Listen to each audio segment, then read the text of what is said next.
देश में जो उद्योग धंधा चल रहा है या देश की उन्नति करने का, देश में समृद्धि लाने का जो वैज्ञानिक या प्रौद्योगिकी आविष्कार हो रहा है, उसमें भी उसका उपयोग पूरा हो। यदि ऐसा हो तभी मैं समझता हूँ कि हमारी पेटेंट प्रणाली सफल सिद्ध हो सकती है। यह प्रश्न उठ सकता है कि किस सीमा तक व्यक्ति के अधिकार की रक्षा की जाए और किस सीमा तक उसके अधिकार का हनन किया जाए, ताकि समाज का अधिकाधिक से अधिक लाभ हो, समाज उसका अधिक से अधिक उपयोग कर सके। एक दृष्टिकोण जो इसके पीछे है, हमें इस बात का अभिमान है कि हम 101 करोड़ हैं।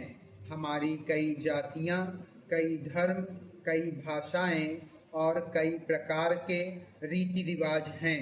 इस विविधता से हमें लाभ उठाना चाहिए, किंतु आज भेदभाव का भूत हमारे सिर पर चढ़ रहा है।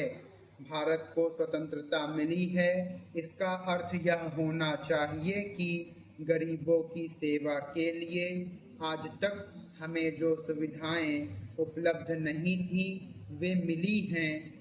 जिस प्रकार भरत ने अयोध्या के राज्य को राम का समझकर सेवक वृत्ति से राज्य का काम संभाला था, उसी प्रकार हमें समझना चाहिए कि राज्य गरीब जनता का है और उसके नाम पर उसके संरक्षक बनकर हमें उसको चलाना है।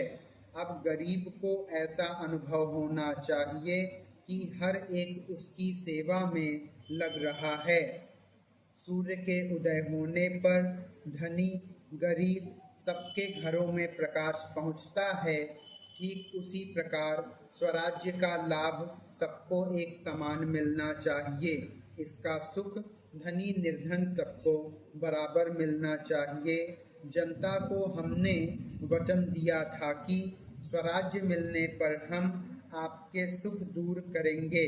अब वह समय आ गया है जब कि हमें अपने उस दिए हुए वचन का सार्थक करना है। पैराचेंज। इतने बड़े देश में विचार भेद होना स्वाभाविक है। देखना यह है कि हम लोगों के विचारों में कुछ समान अंश भी है या नहीं। यदि है तो समान कार्यक्रम बनाइए।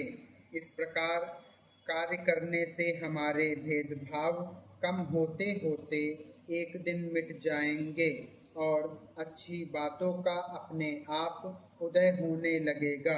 अगर उसी प्रकार भेद स्थापित करने का प्रयत्न किया गया तो लोग सत्ता के पीछे पड़ जाएंगे और स्वराज्य प्राप्त होने का आनंद हम लोगों को नहीं मिल सकेगा।